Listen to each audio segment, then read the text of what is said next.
তবে একটা কথা বলি, ভগবানের গুণকীর্তন যদি আপনারা কর্ণে শ্রবণ করাতে পারেন, সে জানা হোক আর অজানাই হোক, তার ফল হয়তো হাতে নাতে পাবেন না, কিন্তু সেই ফলটা সুদূর প্রসারী। যে ফলটা আপনি পরপারে যাওয়ার সময় নিয়ে যাবেন।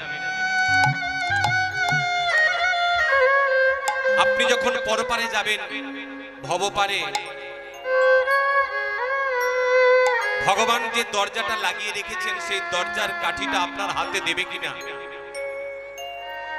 সেটা নির্ভর করবে এই ফলের উপরে। তাই হরিনাম সংকীর্তন আস্বাদন করুন।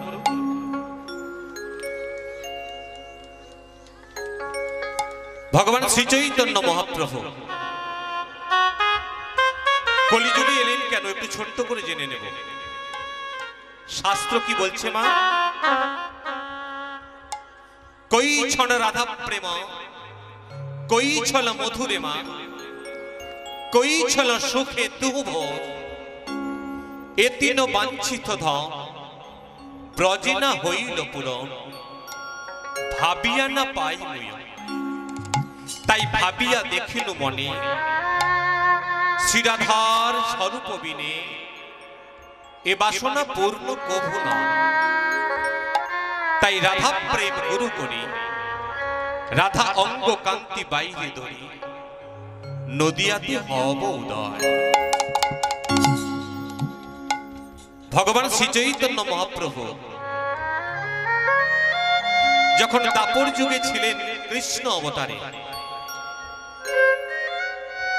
শ্রীমতী রাইধনী শ্রীকৃষ্ণের বিরহে যে অঝোর নয়নে কাঁদতেন, একবার শ্রীকৃষ্ণ বলেছিলেন, রাধে তুমি বলতে পারো তুমি কেঁদে কি সুখ পাও? শ্রীমতী রাইধনী বলেছিল, তুমি যদি কোনোদিন ভক্ত হতে পারো তখন তুমি বুঝবে ভক্ত ভগবানের জন্য কাঁদে কেন। ভগবান শ্রীকৃষ্ণ বলেছিল, রাধে তোমার এই প্রেমের ঋণ আমি শোধ করব আগত কলিযুগে। আমি চৈতন্য অবতারে, তাই ভগবান এসেছেন। আরেকটা কি জন্য এলেন দেখো, শাস্ত্র বলছে, অনর্পিত চরিং চিরা করুণায় অবতীর্ণ কলো, সমর্পিত উন্নত উজ্জ্বল রসা স্বভক্তি শ্রিয়ম। অনর্পিত চরিং চিরা, যে জিনিসটা ইতিপূর্বে অর্পণ করা হয়নি, সেটা কোন জিনিসটা? প্রেম এবং ভক্তি। এই যে কৃষ্ণ প্রেম আমরা বলি, যে গোপালকে কোলে নিয়ে আমরা অঝোর নয়নে ক্রন্দন করি, গোপালের মন্দিরে যে গোপালকে নিজের ছেলে ভেবে লালন পালন করি, এই কৃষ্ণকে কিন্তু এর আগে পৃথিবীর মানুষ জানত না। তাহলে বলবেন, পৃথিবীর মানুষ কৃষ্ণকে জানত না, শ্রী চৈতন্যের পূর্বে কি কৃষ্ণ আসেনি? এসেছিল। সেই কৃষ্ণটা এই কৃষ্ণ নয়, সেটা হলো মহাভারতের কৃষ্ণ। যে কৃষ্ণ সুদর্শন চক্র ধরতে পারে, যে কৃষ্ণকে মন্দিরে রেখে পূজা করা যায়। কিন্তু এই যে কৃষ্ণ, যে কৃষ্ণ মায়ের কাছে বাঁধা পড়ে কাঁদতে পারে, যে কৃষ্ণ শ্রীরামকে কাঁধে নিয়ে ছুটতে পারে, যে কৃষ্ণ সুবলকে সঙ্গে নিয়ে ধেনু খেলা করতে পারে, যে কৃষ্ণ গোচারণে যেতে পারে, এই কৃষ্ণকে প্রকাশ করলো কে মা? আমার শ্রী চৈতন্য মহাপ্রভু গৌর। তাই শাস্ত্র বলছে, ওরে যদি গৌর না হইতো তবে কি হইতো, কেমনে ধরিতাম কে দেহে। যদি গৌর না হইতো তবে কি হইতো, কেমনে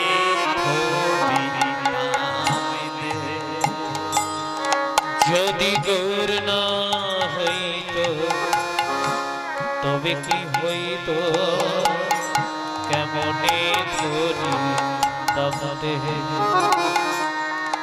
যদি গৌর না হইতো তবে কি হইতো, কেমনে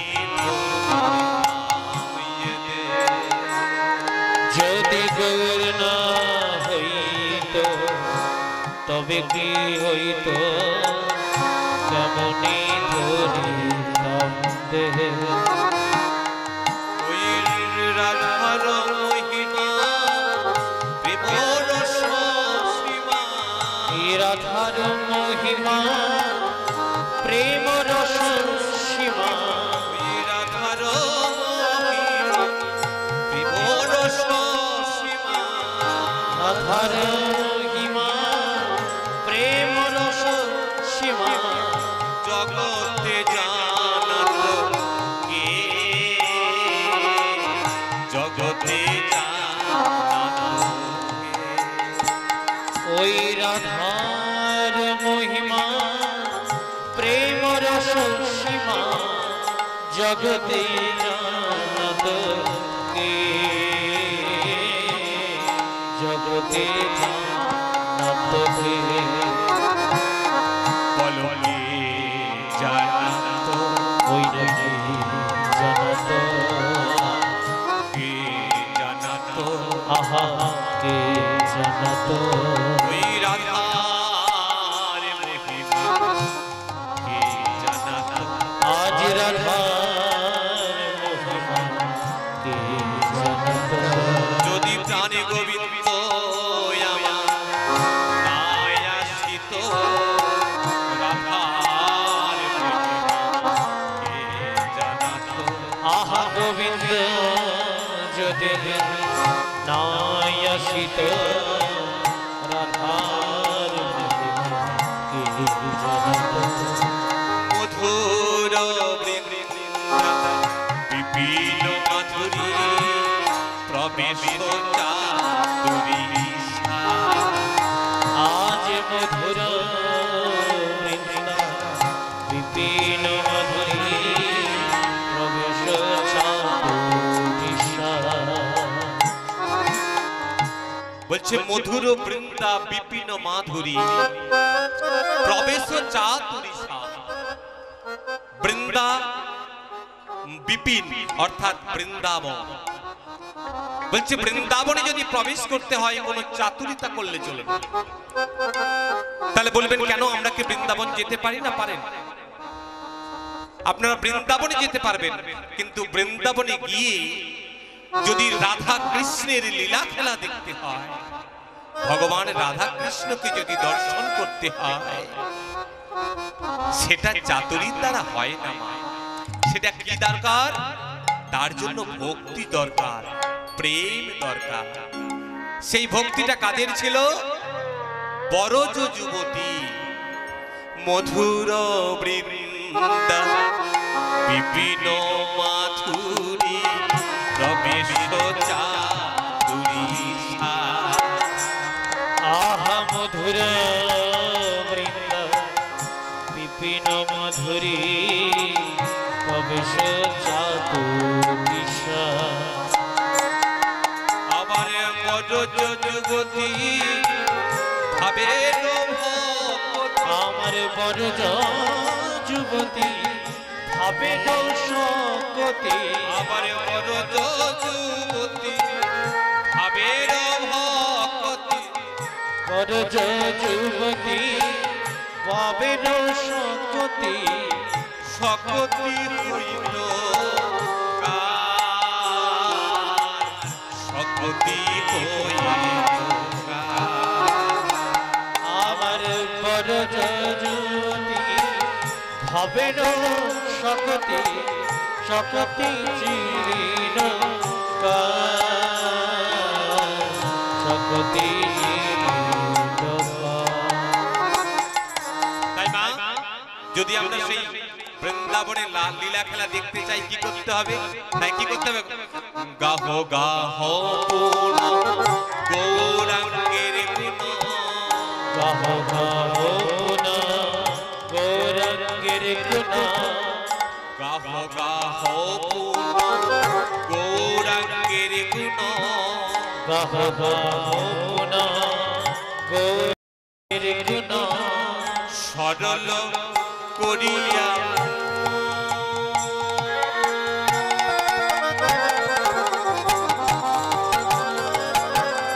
এ ভব সাগরে এমন দয়া না দেখি একজন। আহায় ভব সাগরে এমন দয়া না দেখলি এমন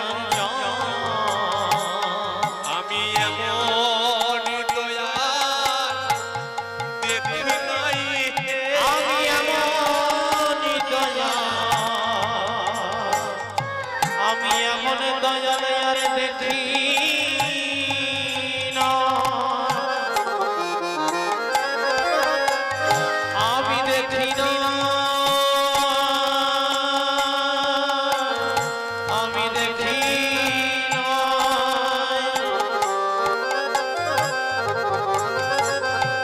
আমি এমন দয়া দেখি নাই গো আমার প্রতীতি পাবন গৌরবিনে আমি এমন দয়া দেখি নাই গো। প্রতীতি পাব গৌরবিনে আমি এমন দয়াল দেখি নাই গো, এমন দয়া দেখি না গো। প্রতীতি পাব গৌরবিনে এমন দয়া দেখি নাই গো। আপনাদের চরণে শত কোটি প্রণাম জানিয়ে যে লীলাটা আমরা আস্বাদন করব মা, সেটা হলো ভক্ত হরিদাস উদ্ধার। তো তার জন্য সবাই মিলে একটু বৃন্দাবনে যাব। একটু বৃন্দাবনে কে কে যাবেন হাত তুলুন তো দেখি। একটু কেটে গেল মনে হচ্ছে। বৃন্দাবনে কে কে যাবেন? হ্যালো জয়নিতাই,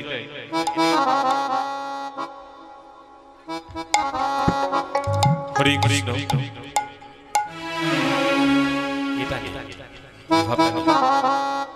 জয়নিতাই, চলুন সবাই মিলে একটু দুটো বাহু উপরে তুলে বৃন্দাবনে যাব। মনটাকে নিয়ে যাব কোথায়? বৃন্দাবনে। চল রে আমার মন মধুর বৃন্দাবন, যমুনার ধারে ধারে তমালের চল রে আমার মধুর বৃন্দাবন, যমুনার ধারে তমালের চল রে আমার মধুর বৃন্দাবন, যমুনার ধারে ধারে তমালের চল রে মধুর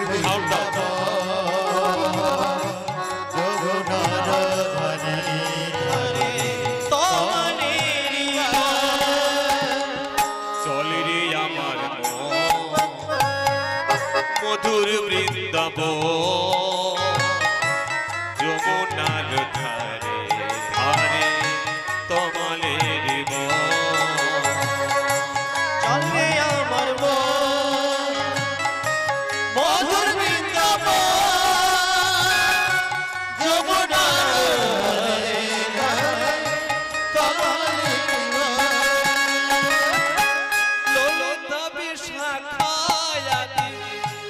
যত সখীগণ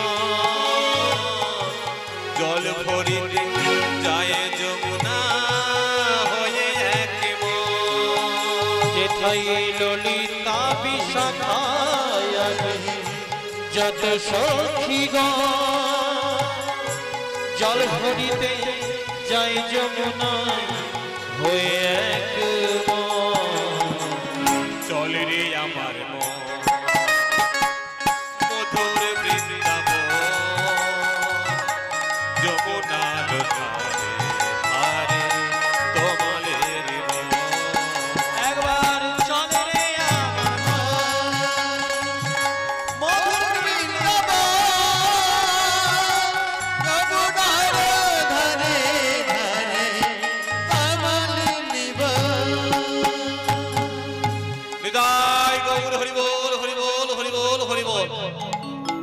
সবাই মিলে বৃন্দাবনে চলে এলাম। বৃন্দাবনে ভগবান শ্রীকৃষ্ণ আমার সখাগণকে সঙ্গে নিয়ে ধেনুবৎস নিয়ে গোচারণে গেছে। আর যখন গোচারণে খেলা খেলছে মা, তখন শ্রীরাম বলছে, কৃষ্ণ এ কৃষ্ণ আমি তোর কাঁধে উঠব। কৃষ্ণ বলছে, তুই আমার কাঁধে উঠবি শ্রীরাম। ভগবান শ্রীকৃষ্ণ আমার শ্রীরামকে কাঁধে নিয়েছে। কাঁধে নিয়ে এদিক আর ওদিক ছুটোছুটি করছে। কখনো সুবলের কাঁধে ভগবান চড়ছে মা। এখন খেলাটা কেমন জানেন? ভগবানও খেলে, আমরাও খেলি, শুধু খেলা দুটো আলাদা। আমাদের খেলাটা সংসারে, আর ভগবানের খেলাটা কোথায়? পুরো জগৎ সংসারে। মা, এই ভগবানের খেলা আর আমাদের খেলা, এই দুটো খেলা নিয়ে সুন্দর একটা পার্থক্য করে গেছিলেন একজন কবি। সে হিন্দু নয়, সে মুসলিম, কাজী নজরুল ইসলাম। মুসলিম হয়েও কত সুন্দর এই কৃষ্ণ সে যে খেলছে আর আমরা যে খেলছি, কত সুন্দর পার্থক্য করছে দেখুন। বলছি, ভগবান তুমি যে সুন্দর খেলছি জানো, খেলিছ এ বিশ্বলয় বিরাট শিশু আলোমনি খেলিছ খেলিছ এই বিশ্বলয়ে বিরাট শিশু আলোমনি খেলিছ। প্রলয় সৃষ্টি তুল খেলা নিরজনী প্রভু নিরজনী খেলিছ। প্রলয় সৃষ্টি তব পুতুল খেলা নিরজনে প্রভু নিরজনে খেলিছ। প্রলয় সৃষ্টি তুল খেলা নিরজনী প্রভু নিরজনী খেলিছ। প্রলয় সৃষ্টি তব পুতুল খেলা নিরজনে প্রভু নিরজনে খেলিছ। মাগো, আমরা কোথায় খেলি? আমরা সংসারে খেলি। ভগবান কত সুন্দর আমাদেরকে পুতুলের মতো খেলছে। দেখো, দেখবেন বাড়িতে যেমন বাচ্চা বাচ্চা ছোট ছেলে মেয়েরা খেলাপাতি খেলে না, কাদার পুতুল তৈরি করে কাদার পুতুলটাকে সুন্দর করে কাপড় পরায়, খেলনাপাতি খেলে, আবার যখন খেলা শেষ হয়ে যায় আবার ভেঙে জলে চলে যায়। ভগবানও তদ্রূপ, এই আমরা সব পুতুলের মতো আমাদেরকে খেলাচ্ছেন, আমরা খেলছি, নিজের মতো করে সাজাচ্ছেন, আবার যখন সময় হবে আবার আমাদেরকে কাছে টেনে নেবে। কিন্তু তার খেলাটা কোথায় বলুন? সারা জগৎ শূন্যে মহা আকাশে মগ্ন লীলা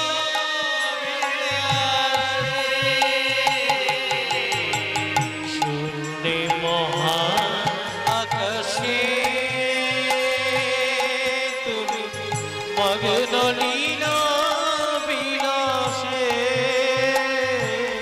দেখবেন আমরা লাটিম ঘুরাই না, লাটিম খেলি, লাটিমটাকে ঘুরিয়ে ছেড়ে দিই, কিছুক্ষণ লাটিমটা ঘুরে তারপর থেমে যায়। ভগবানও লাটিম ঘুরিয়েছে মা, সময়টা এমন লাটিমটা ঘুরিয়েছে আজ পর্যন্ত সেটা থামেনি, পৃথিবী ঘুরছে। আমরা যেমন ঘুড়ি ওড়াই, দেখবেন আমি ঘুড়ি উড়াচ্ছি, আমার পাশে যে ঘুড়ি উড়াচ্ছে সে একটু বেশি মাঞ্জা দিয়ে আমার ঘুড়িটা কেটে দেয়, আমার ঘুড়িটা উড়ে চলে যায়। ভগবানও ঘুড়ি উড়িয়েছে, কোথায় কোথায় উড়িয়েছে মা? ওই আকাশের দিকে তাকিয়ে দেখুন, চন্দ্র সূর্য। শূন্যে মহা আকাশে মগ্ন লীলা বিলাসে। শূন্যে মহা আকাশে তুমি মগ্ন লীলা বিলাসে। আসিছ খেলিছ ক্ষণে ক্ষণে নিরজনে প্রভু নিরজনে খেলিছ। এ বিশ্বজনে বিরাট শিশু মনে খেলিছ। কারো কারো বিশ্বসী খেলো নতম হে উদাস পড়িয়া রয়েছে তব চরণ তলে রাশি রাশি কারো কারো বিশ্বসী খেলো নতম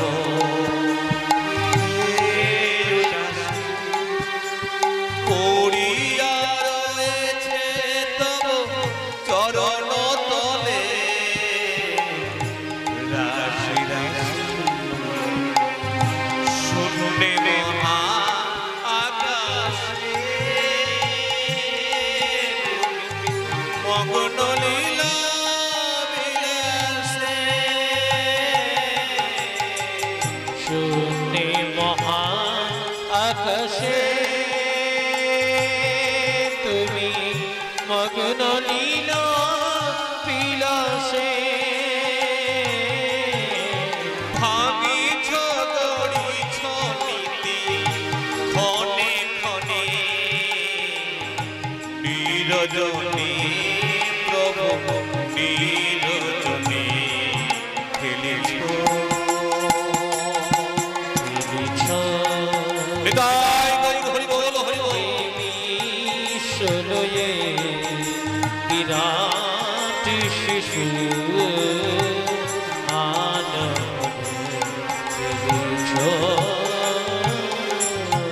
মাগো, ভগবান শ্রীকৃষ্ণ যখন খেলা খেলছে মা, সৃষ্টিকর্তা ব্রহ্মা তিনি চিন্তা করলেন তুমি কেমন ভগবান,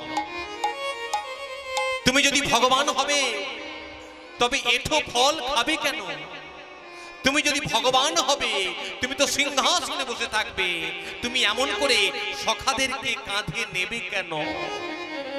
আমি তোমায় পরীক্ষা করব। কি করলো জানি? যখন ভগবান এক মনে মুরলি বাজাচ্ছে, তখন সৃষ্টিকর্তা ব্রহ্মা তিনি কি করলেন? ওই নবলক্ষ ধেনু হরণ করলেন, নবলক্ষ ধেনু চুরি করে একটা গুহার মধ্যে লুকিয়ে রাখলেন। ভগবান শ্রীকৃষ্ণ লক্ষ্য করলেন আমার ধেনু বৎস নেই। শ্রীরামকে বলল, শ্রীরাম তোরা একটু খেলা কর, আমি এক্ষুনি গিয়ে আমাদের ধেনু বৎসগুলোকে এক্ষুনি নিয়ে আসছি। ওরে ধাবলি, শ্যামলি, বলতে বলতে ভগবান শ্রীকৃষ্ণ আমার চলে গেছে।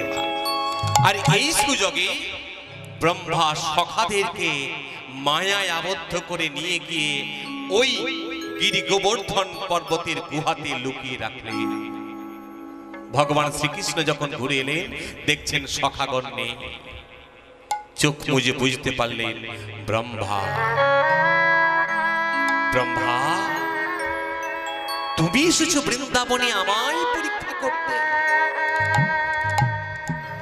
তুমি সৃষ্টির অহংকারে মত্ত হয়ে আমাকে অবজ্ঞা করেছো। তুমি যাও, তুমি তো এখানে এসেছো, তোমার তো ব্রহ্মলোক শূন্য। আমি আরেকজন ব্রহ্মাকে পাঠিয়ে দিলাম ওই ব্রহ্মলোকে। আর ব্রহ্মা যখন ব্রহ্মলোকে গেলেন, মা দাড়ি তাকে চিনতে পারল না। আপনি দাঁড়া, কে আপনি? আমি ব্রহ্মা, আমি সৃষ্টিকর্তা ব্রহ্মা, আমি ব্রহ্মলোকের ব্রহ্মা। আপনি ব্রহ্মা? যদি আপনি ব্রহ্মা, তাহলে ভিতরে সিংহাসনে কে? সিংহাসনে আগে থেকেই ভগবান শ্রীকৃষ্ণ যাকে পাঠিয়েছে মা, সে এসে বসে আছে। দাড়ি ভিতরে গিয়ে বলল, মহারাজ বাইরে একজন এসেছে, সে বলছে সে নাকি ব্রহ্মলোকের ব্রহ্মা। যে ব্রহ্মাকে ভগবান শ্রীকৃষ্ণ পাঠিয়েছেন, সে বলল আমি ওকে চিনি না। ব্রহ্মা বুঝতে পারলো আমি কত বড় ভুল করেছি। যে আমি অনাদির আদি গোবিন্দ ভগবান গৌর হরি, তাকে আমি পরীক্ষা করতে গিয়েছিলাম। আর এইদিকে শ্রীকৃষ্ণ আমার মনে মনে চিন্তা করলো, ধেনুবৎসল নেই, সখাগণ নেই, আমি একা একা বাড়ি ফিরবো কি করে? আমি যখন বাড়িতে ফিরে যাব, শ্রীরামের মা দরজায় দাঁড়িয়ে থাকবে, শ্রীরাম আসবে বলে। সুবলের মা দরজায় দাঁড়িয়ে থাকবে, আমার সুবল কখন আসবে বলে। হরি হরি বল। ভগবান কি করলেন? নিজের অঙ্গ হতে নবলক্ষ ধেনু তৈরি করলেন, নিজের অঙ্গ হতে সখাগণকে তৈরি করলেন। আজ প্রত্যেকের ঘরে ফিরে গেল কে? কৃষ্ণ। একা কৃষ্ণ আজ সকলের মনোবাঞ্ছা পূরণ করলো। কারণ বৃন্দাবনে প্রত্যেকেরই কামনা বাসনা ছিল, যদি কৃষ্ণ আমার ছেলে হতো। আজ প্রত্যেকের মনোবাঞ্ছা পূরণ করলেন। আর এদিকে ব্রহ্মা ছুটতে ছুটতে এলেন কোথায়? ওই বৃন্দাবনে। বৃন্দাবনে এসে কৃষ্ণের চরণে আছাড় খেয়ে পড়ল। হে কৃষ্ণ,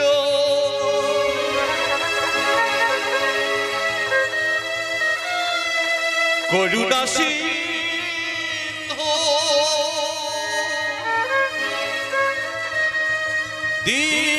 দীনবন্ধু জগৎপতে, গোপীশ গোপিকা কান্ত রাধা কান্ত নমস্তুতে,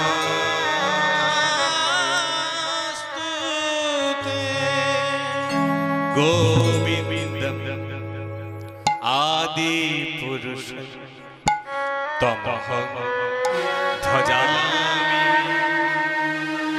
গোবিন্দম আদি পুরুষ তমহং ভজামি গোবিন্দম আদি পুরুষং তমহং ভজামি গোবিন্দম আদি পুরুষং তমহং ভজামি গোবিন্দম আদি পুরুষ তমহং ভজামি গোবিন্দম আদি পুরুষ তমহং ভজামি গোবিন্দম আদি পুরুষং তমহং ভজামি গোবিন্দম আদি পুরুষং তমহং ভজামি দয়া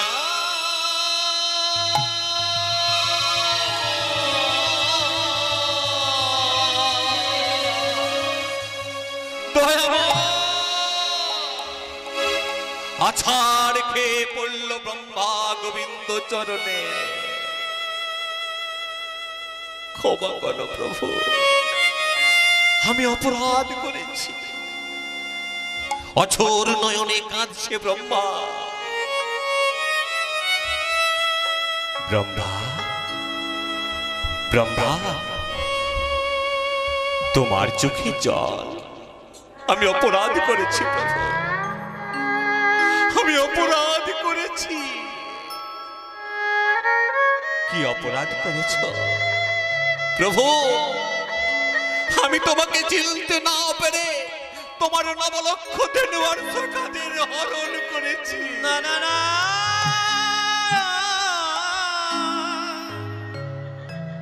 আমায় ক্ষমা করো প্রভু। ব্রহ্মা, এই মনুষ্য জগৎ যারা আমার লীলাগুলোকে দেখে আমাকে মনুষ্য বলে ভুল করে, অবজানন্তি মাং মুড়া মানসিং তনুমাশ্রিতাম পরং ভাব জানান্ত পরং ভূত মহেশ্বর। সারা জীব যারা আমার লীলা খেলাগুলোকে দেখে আমাকে নর মানুষ বলে ভুল করে, তুমি তাদের মতো ভুল করলে ব্রহ্মা। আমি ভুল করেছি দয়াময়, আমায় ক্ষমা করো। ব্রহ্মা, তুমি যদি আমার চরণে অপরাধ করতে আমি তোমায় ক্ষমা করতাম। তুমি অপরাধ করেছো আমার ভক্ত চরণে। জানো তো ব্রহ্মা, আমি হতে আমার নাম বড়, আমার নাম হতে আমার ভক্ত বড়। দেখুন মা, ভক্তকে ভগবান কোথায় রেখেছে আপনারা দেখলেই বুঝতে পারবেন। আপনারা চারদিকটা ঘুরে আসুন, দেখবেন তো কটা ভগবান রামচন্দ্রের মন্দির পাবেন আর কটা হনুমান মন্দির পাবেন। দেখবেন চারদিকে হনুমান মন্দির আছে, কিন্তু ভগবান রামচন্দ্রের মন্দির খুব বেশি নেই। ভগবান ওই হনুমান ভক্তকে সবার উপরে স্থান দিয়েছে মা। তাই ভগবান শ্রীকৃষ্ণ বলছে, ব্রহ্মা তুমি আমার ভক্ত চরণে অপরাধ করেছ, এর শাস্তি তোমায় পেতে হবে। প্রভু, আমি তো একটা মাত্র অপরাধ করেছি। হ্যাঁ ব্রহ্মা, দেখুন মা, শুধু একটা অপরাধ করেছে ব্রহ্মা, সে চতুর্মুখে হরিনাম করে। তবুও ভগবান বলছে তোমায় শাস্তি পেতে হবে। কি শাস্তি দেবেন প্রভু? শোনো ব্রহ্মা, তুমি নবলক্ষ ধেনু হরণ করে সখাদের চুরি করে যে অপরাধ করেছো, তার জন্য তোমার শাস্তি হবে। তোমায় যবনের ঘরে যেতে হবে, যেতে হবে। কি বললে দয়ামা? হে কি বললে দয়ামা? তোমার চরণে শরণ নিয়ে তোমার গুণ কীর্তন করে আমাকে যেতে হবে যবনের ঘরে। প্রভু, তবে জানো প্রভু, জন্মে মানুষের আসল পরিচয় নয়, আসল পরিচয় হলো তার কর্ম। জন্ম যেগুলোই হোক না কেন, যদি কর্ম ভালো থাকে তবে গোবিন্দ চরণে প্রাপ্তি হয়। ভেবে দেখুন মা, আমরা সবাই জানি বিদ্যাসাগর মহান মানুষ, তার কর্মটাকেই আমরা সবাই জানি। আমরা সবাই বিদ্যাসাগরকে চিনি, কিন্তু বলুন তো কজন বিদ্যাসাগর কোথায় জন্মেছিল কজন জানি? কোথায় গোশালায় জন্মেছিল কজন জানি? আমরা তাকেই চিনি। ভগবান রামকৃষ্ণ পরমহংসদেব সারা জগৎ বিখ্যাত, কিন্তু ভাবুন তো তার কর্মটাকে আমরা দেখি। তার জন্ম যে ঢেকিশালায়, কজন মনে রাখে? চিন্তা করে দেখো, যীশু খ্রিস্ট আস্থা বলে জন্ম, কি মহান হয়ে গেছে। আর সব থেকে বড় ব্যাপার, ভগবান শ্রীকৃষ্ণ তার কোথায় জন্ম? কারাগারে। এই সবগুলো দেখিয়ে ভগবান একটা কথা বলতে চাইলেন, জন্ম হোক যথা তথা, কর্ম হোক ভালো। তাই এখানে ব্রহ্মা করজোড়ে বলছে, ঠিক আছে প্রভু, আমি তাই যাব, আমি ওই যবন কুলেই যাব। কিন্তু প্রভু, আমাকে একটা আশীর্বাদ দেবেন প্রভু। বল ব্রহ্মা, এই জগতে যে অপরাধ করে তাকে আমি শাস্তি দিই, আবার যে অপরাধটা স্বীকার করে তাকে আমি আশীর্বাদ করি। তুমি বলো তোমার কি মনের ইচ্ছা? প্রভু, আমি এই জন্মে যেমন তোমাকে চিনতে না পেরে অপরাধ করেছি, পরের জন্মে যেমন তোমাকে চিনতে পারি প্রভু, যেমন তোমার লীলা আমি দর্শন করতে পারি দয়াময়। জানো ব্রহ্মা, আমি এতদিন ভাবতাম তুমি খুব বোকা, কিন্তু এখন ভাবছি তুমি বোকা নয়, তুমি খুব চালাক। তুমি আগত কলিযুগে নিজেও যাবে, আবার আমাকেও নিয়ে যাবে। তাই হবে ব্রহ্মা। প্রভু, আরেকটা কথা, আমি চতুর্মুখ ব্রহ্মা, চতুর্মুখে হরিনাম করি, কিন্তু চতুর্মুখে হরিনাম করেও আমার স্বাদ মেটে না। আমায় কৃপা করো ভগবান, যেন কলিযুগে আমি প্রত্যেক দিন 3 লক্ষ নাম করতে পারি। তাই হবে ব্রহ্মা।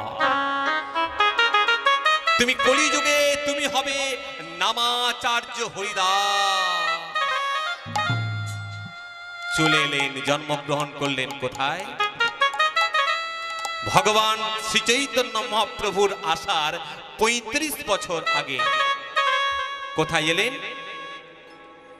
বুড়ন গ্রাম, বাংলাদেশের মধ্যে বুড়ন গ্রাম।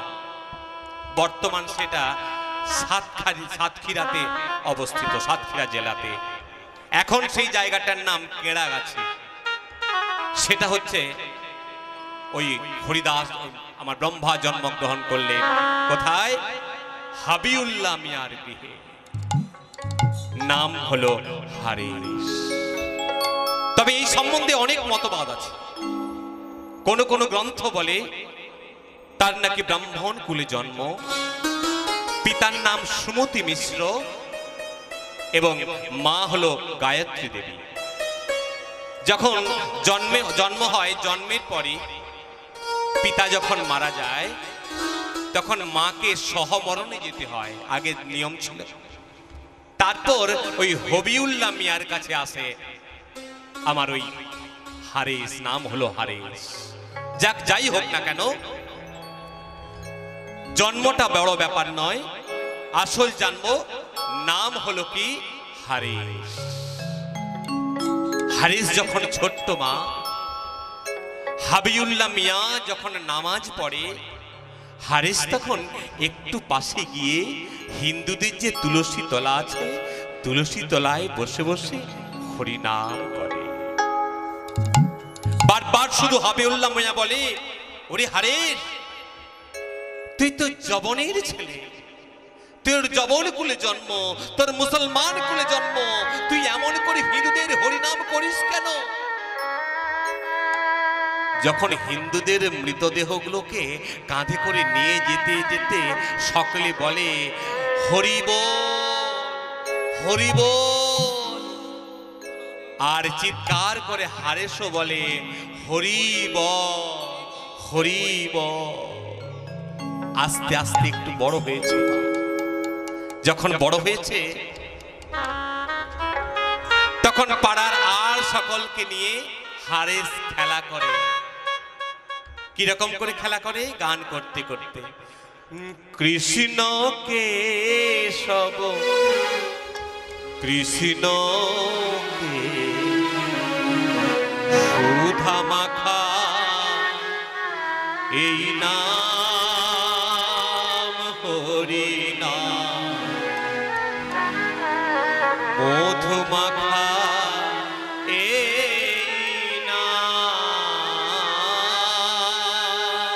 কৃষ্ণ কেশব কৃষ্ণ কেশব সুধা মাখা এই নাম হরি নাম, সুধা মাখা এই নাম। কৃষ্ণ কেশব কৃষ্ণ কেশব সুধা মাখা এই নাম হরি নাম, মধু মাখা এই নাম। কৃষ্ণ কেশব কৃষ্ণ কেশব সুধা মাখা এই নাম হরি নাম, মধু মাখা এই নাম। জপরে জপরে জপরে রসনা, জপরে জপরে জপরে রসনা, জপরে জপরে জপরে রসনা, জপরে জপরে জপরে রসনা, জপরে জপরে জপরে রসনা, জপরে জপরে জপরে রসনা, জপরে জপরে জপরে রসনা, জপরে জপরে জপরে রসনা। সুধা মাখা এই নাম হরি নাম, মধু মাখা এই নাম। কৃষ্ণ কেশব কৃষ্ণ কেশব সুধা মাখা এই নাম হরি নাম, সুধা মাখা এই নাম। এই নাম জপ হলো আপনারে, মুছে যাবে তৃষা প্রেম পারাবারে। এই নাম জপ হলো আপনারে মুছে যাবে তৃষা প্রেম পারে এই নাম জপ হলো আপনার মিটে যাবে তৃষা প্রেম পারাগারে এই নাম জপ হলো আপনারে মুছে যাবে তৃষা প্রেম পারে জপনে জপনে জপনে রস এবার জপনে জপনে জপনে দর্শনা সুধা মাখা এই নাম হরি নাম মধু মাখা এই নাম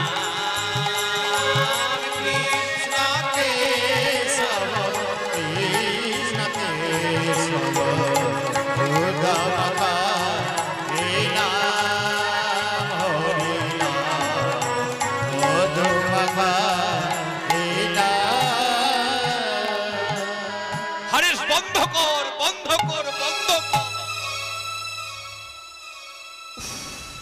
তোকে না কতবার বলেছি তুই হিন্দুদের হরিনাম গাইবি না গাইবি না গাইবি না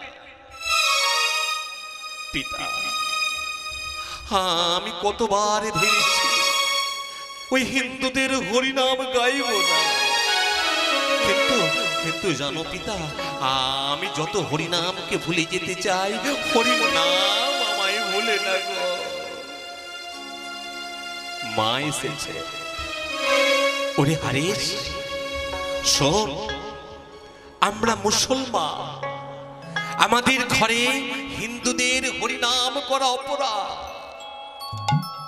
এমন করে হরিনাম করতে নেই মা মা গো হরি তো কারো একার নয় মা হরি বাবা আস্তে বল আস্তে এক্ষুনি যদি খবর যায় আমাদেরকে সমাজচ্যুত করে দেবে কিন্তু আর বেশি দেরি হলো না মা গোড়াই কাজীর কানে গেল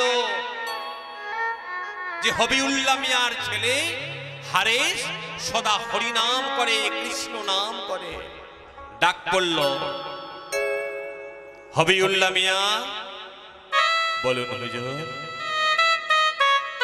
শুনলাম তোমার ছেলে নাকি হিন্দুদের হরি নাম করে হুজুর আমি তাকে কতবার বলেছি তুই হরি নাম করিস না কৃষ্ণ নাম করিস না কিন্তু কিন্তু সে আমার কথা শোনে না শোনো তোমাকে বলে দিলাম যদি তোমার ছেলে হরিনাম বন্ধ না করে তোমাদেরকে সমাজচ্যুত করা হবে হাবিউল্লাহ মিয়া এসে হারেশকে বুকে জড়িয়ে ধরেছে ওরে বাবা অনেক কষ্ট করে তোকে পেয়েছি শোন তুই নামাজ পড় তুই কোরআন পাঠ কর কিন্তু তুই হরি নাম করিস না কৃষ্ণ নাম করিস না জানো বাবা প্রত্যেকদিন রাত্রেবেলায় যখন শুতে যাই আমি প্রত্যেকদিন মনে মনে ঘুমোতে যাই আমি কাল থেকে আর হরি নাম করবো না কৃষ্ণ নাম করবো না কিন্তু জানো পিতা ভোরবেলায় আমাকে যেন কেউ জাগিয়ে দেয় হারেশ ওঠ হরি নাম করবি না কৃষ্ণ নাম করবি না আমি আর থাকতে পারি না মা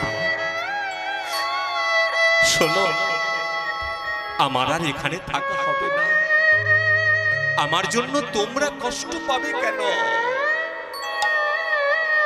আমাকে বিদায় দাও মা আমি চলে যাব ওরে বাবা তুই কোথায় যাবি মা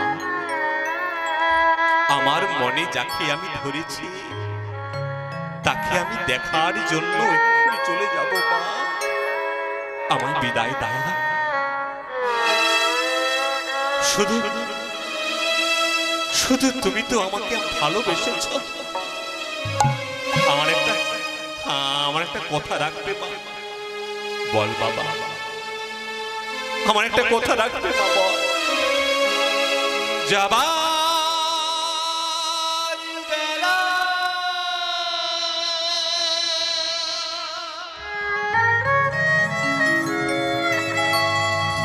একটি কথা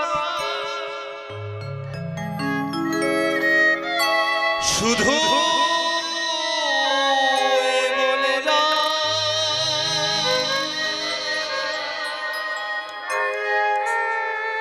জনম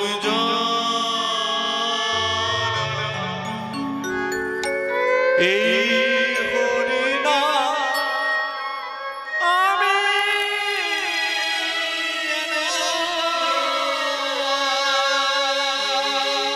যাবার বেলায় একটি কথা শুধুই বলে যায়, জনম জনম এই হরিনাম আমি যেন যাবার বেলা একটি কথা শুধু বলে যা, জনম এই হরিনাম আমি যেন যাবার বেলায় একটি কথা শুধুই বলে যায়, জনম জনম এই হরিনাম আমি যেন জানো মা, কিছুদিন পরে হয়তো তুমি শুনবে তোমার হারেস আর পৃথিবীতে নাই। তাই আমার একটা কথা রাখবে মা, বল। আমি যেদিন থাকবো না, যাব বহুদূরে। আমি যেদিন থাকবো না, যাব বহু দূরে।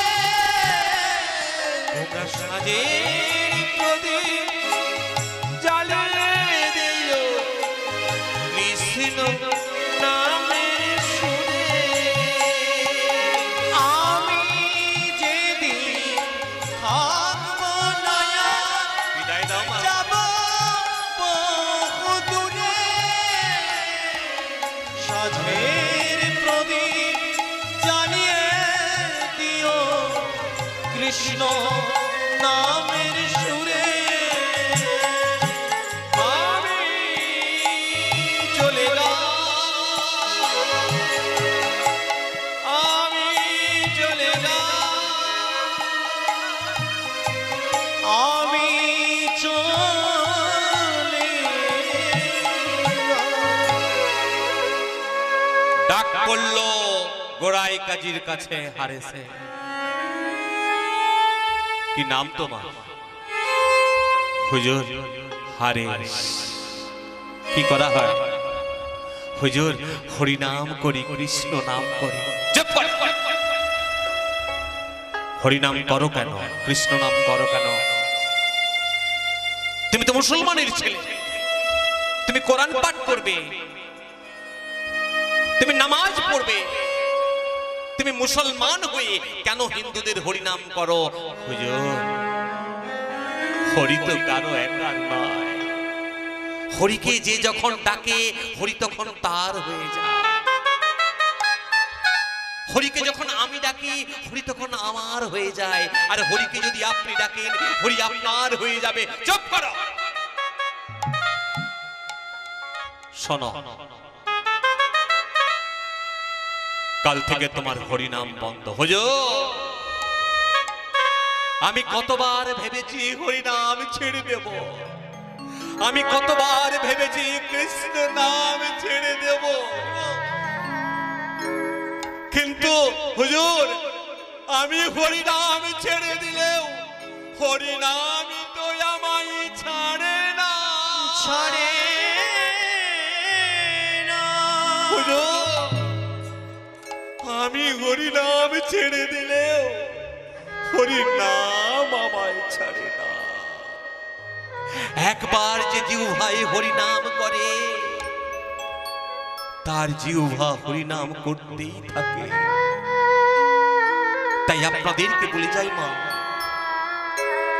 প্রত্যেক দিন একবার করেও হয়তো নিজের জিহ্বাটাকে হরিনাম বলতে শেখা, কৃষ্ণ নাম বলতে শেখা। কেন জানেন? যখন আপনাদের আমাদের মৃত্যু হবে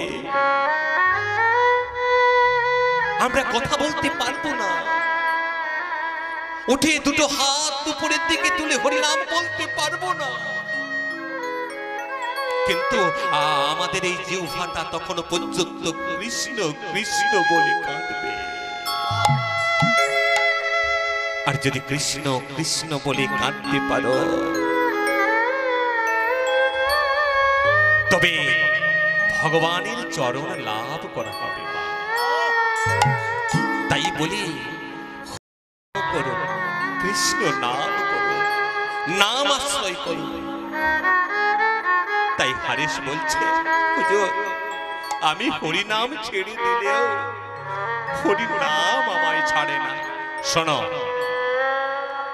এই কে আছিস একে নিয়ে যা ওই পান্ডুয়ার 22 বাজারে বেত্রাঘাত করে এর দেহ হতে প্রাণটাকে বাইরে বের করে দে। আর শুনে রাখ, যদি একে মারতে না পারিস তখন আমি তোদের গর্দান নেব।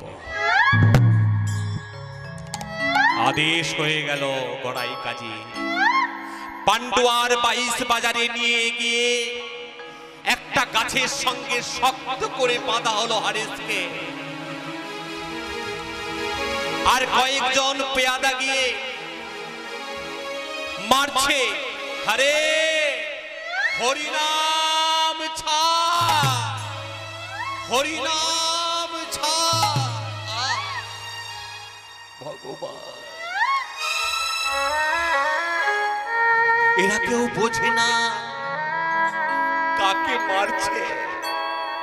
ভগবান আমি তো জানি আমার এই অঙ্গের প্রত্যেকটা আঘাত তুমি সহ্য করছো। কেন জানো? আমি তো নিজেকে তোমার চরণে সমর্পণ করেছি। হরিনাম ছাড়, হরিনাম ছাড়, হরিনাম ছাড়। এই বলতে বলতে বিকেল হয়ে গেল। তখন আর হরিনাম ছাড় হয় না, তখন তাদের মুখে আসে হরিনাম সার, হরিনাম সার, হরিনাম সার। হে কৃষ্ণ ওগো ওগো তোমরা আবার বলো, দয়া আবার বলো হরিনাম সার। কৃপা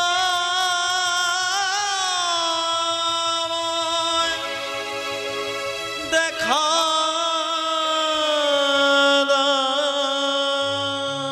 মারো আরো মারো, মেরে মেরে আমার এই দেহটাকে তোমরা খণ্ড খণ্ড করে দাও। তবে শোনো, আমার এই দেহটাকে মেরে মেরে খণ্ড করে দিলেও খণ্ড খণ্ড করো যদি যাই মোর প্রাণ,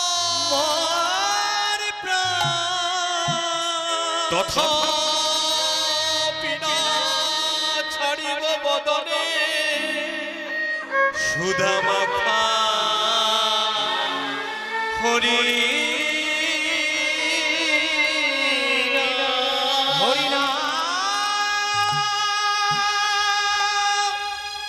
হরি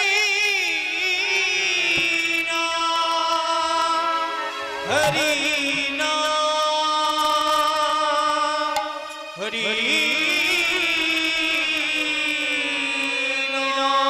তোমরা মারো, আরো মারো, যতবার মারবে আমি কি বলবো জানো? আমি আমার কৃষ্ণকে ডাকবো, হরে কৃষ্ণ হরে কৃষ্ণ কৃষ্ণ হরে হরে রাম হরে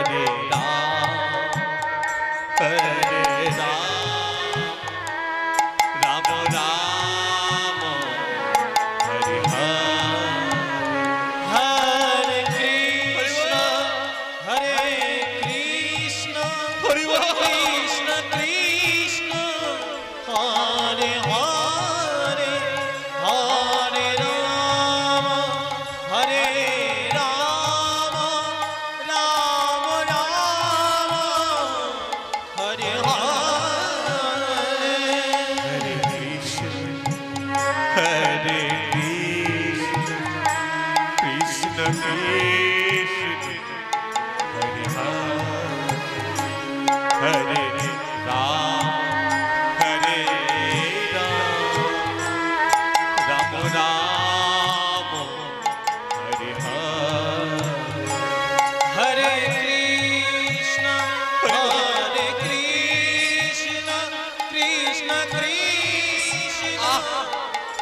কৃষ্ণ কৃষ্ণ হরে হরে হরে রাম রাম রাম হরে হরে হরে কৃষ্ণ কৃষ্ণ হরে হরে রাম হরে রাম রাম হরে হরে কৃষ্ণ কৃষ্ণ কৃষ্ণ হরে হরে হরে রাম হরে এ আব্দুল, ওহ কি রে, এত মারছি পান্ডুয়ার 22টা বাজারে, এত মারলাম কিন্তু এখনো পর্যন্ত এর দেহ হতে প্রাণবায়ুটা বেরোলো না। বলি কি পীর না পয়গম্বর, কোন সাধু না সন্ন্যাসী না হিন্দুদের ভগবান, এত মারছি তবু হরিনাম ছাড়ছে না। আর জানলে এত হরিনাম করতে শুনতে শুনতে আমাদের মধ্যেও যেন একটা হরিনাম, আমাদের অন্তরেও যেমন হরিনাম বাজছে। দেখুন মা, এটা নামের দাহিকা শক্তি, যেমন আগুনের একটা দাহিকা শক্তি আছে। বাচ্চা ছেলে হোক বা বৃদ্ধ হোক আর বৃদ্ধাই হোক, ছেলে হোক আর মেয়ে হোক, আগুন কিন্তু সবাইকেই পুড়িয়ে দেয়। আগুনের ধর্মটাই হলো পোড়ানো। ঠিক তদ্রূপ এই নামের একটা শক্তি আছে। কোথায় দেখি জানেন? সেই অজামিল। অজামিল কুলীন ব্রাহ্মণ পরিবারে জন্ম, শুধু একটাই মাত্র দোষ, কি একটু বাজে পাড়ায় যেত, অভ্যাসটা খারাপ ছিল। কি করেছে জানেন? একটা গণিকাকে তাকে বিবাহ করেছে। বিবাহ যেমনি করেছে, ব্রাহ্মণ সমাজ অজামিলকে সমাজচ্যুত করেছে। আর অজামিল কি করেছে? তার ওই স্ত্রীকে নিয়ে গ্রামের একটা পাশে একটা বটবৃক্ষের তলায় একটা কুটির নির্মাণ করে সেখানে দুজনে থাকে। অজামিলের স্ত্রী বলছে, শোনো, আমি এই কুটির ঘরে তোমার এত সুন্দর প্রাসাদ ছেড়ে দিয়ে তোমার সঙ্গে এই ছোট্ট কুটিরে বাস করব বলে কিন্তু আমি আসিনি। ভালো করে বাড়ি বানাও। অর্থ ধন সম্পদ নিয়ে আসো। আরে আমি নিয়ে আসবো কি করে? আমাকে সমাজচ্যুত করেছে, আমাকে কেউ কোনোদিন কোনো কিছু কাজে ডাকে না। শোনো, চুরি করে, দেখুন মা, সঙ্গ দোষ।